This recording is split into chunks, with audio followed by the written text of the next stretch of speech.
Hello, happy Monday. So in this video, I'm going to be exploring the concept of, do we create reality? So there's a lot of people out there that are like, oh, well, you create reality, so everything happens in your life, you're to blame for. And so I'm going to explore this in this video, and I'd love your input or video response or whatever you want to do. So the first quote is, not sure who it's from.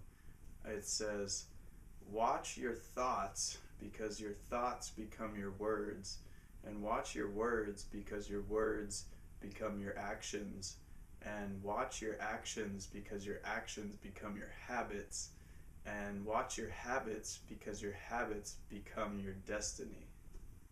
And so it all traces back to thoughts. And Buddha says, what you think, you become.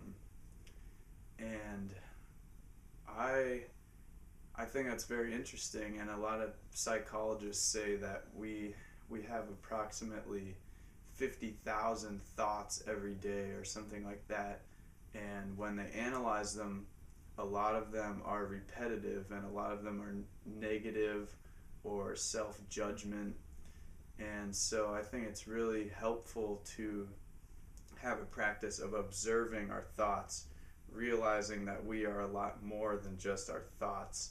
Our thoughts are one toolbox one tool within the tool shed.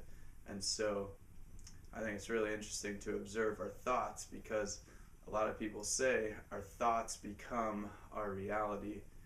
And I like to trace it back a little bit further to beliefs, because I feel like our beliefs are kind of like the bottom level, and then thoughts are above that. So it's like our beliefs become our thoughts, which become our words, which become our actions. And so beliefs, it's really interesting how when we're ages 0 to 6, our brains are in basically an alpha state, I believe it's called, which means that we're not filtering any of the information that's coming in at us. So it's like we can't distinguish between TV and what our parents tell us and everything. It's just we're like a total sponge to everything that's coming in. And so ages 0 to 6, it's like we're being programmed, like we're programming our subconscious mind, and then that stays with us for the rest of our lives. So if we do in fact create reality with our thoughts and our beliefs, which I'm not sure if we do, that's why I'm exploring this, it would make sense that we have to analyze those first 6 years of our lives and realize what beliefs we have from that period. And so to use an example, these circus elephants that they train to do all these tricks, when they're babies, they have these tiny little elephants, and they attach this rope to their leg, and then they attach the rope to this big pole. So the baby learns at a very young age that whenever it has the rope tied to it, it can't move. It might as well not even try. And it's just constantly conditioned. Okay, when I have the string attached, I can't move, so I'll just stay in one spot. And then when the elephant grows up and is this 4,000-pound beast, or not necessarily beast, elephants are kind creatures, but it's this huge elephant that could easily pull that string off the pole. Because it was conditioned as a little kid, it has this limiting belief that whenever it's attached to the rope, it can't even move. So when this elephant is grown up, they don't even have to attach it to the pole.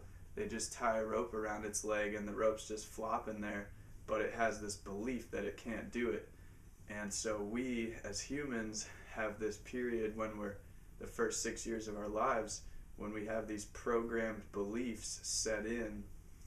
And so I believe that we do create our reality to some degree, and really I think we create our own reality tunnel, which is like our little sliver of reality there's all this infinite sensory input coming in. We kind of filter it out, and then that becomes our reality tunnel.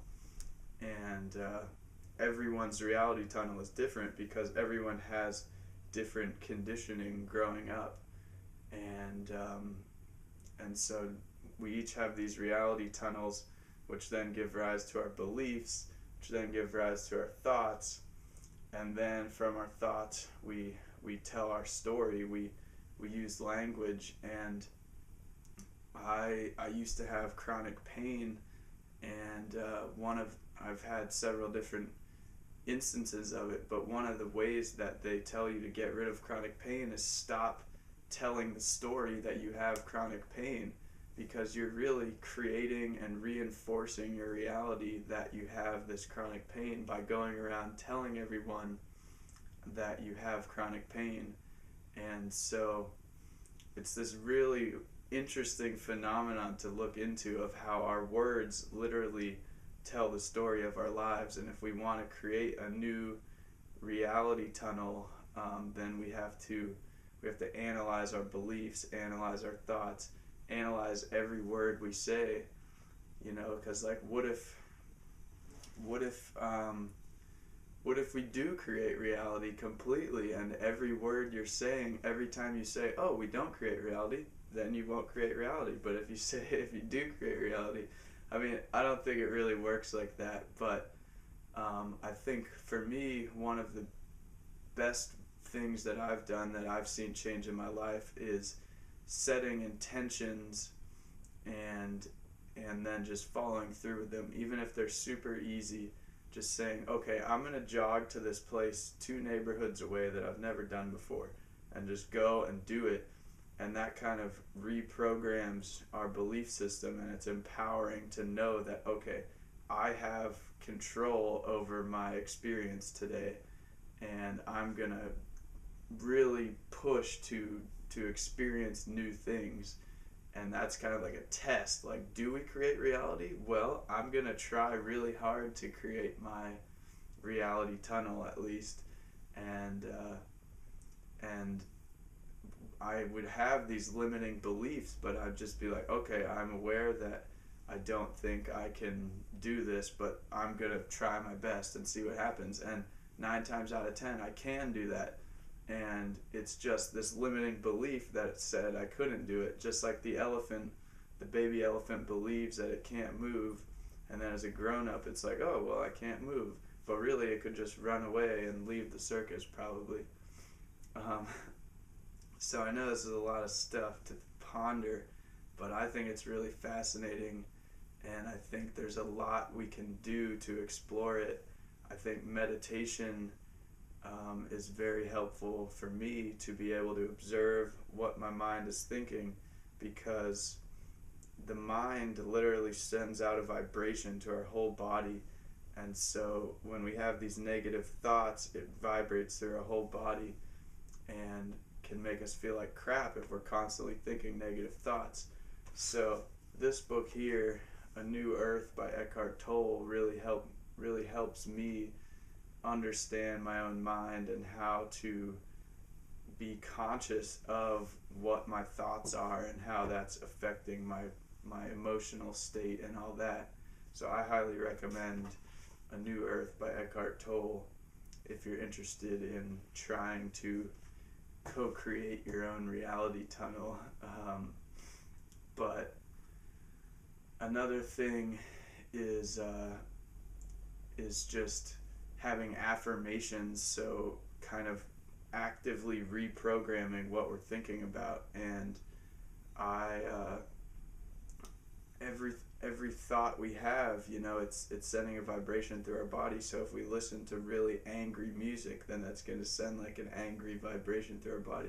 But if we're constantly listening to music that makes us happy and positive, then that vibrates through our whole body.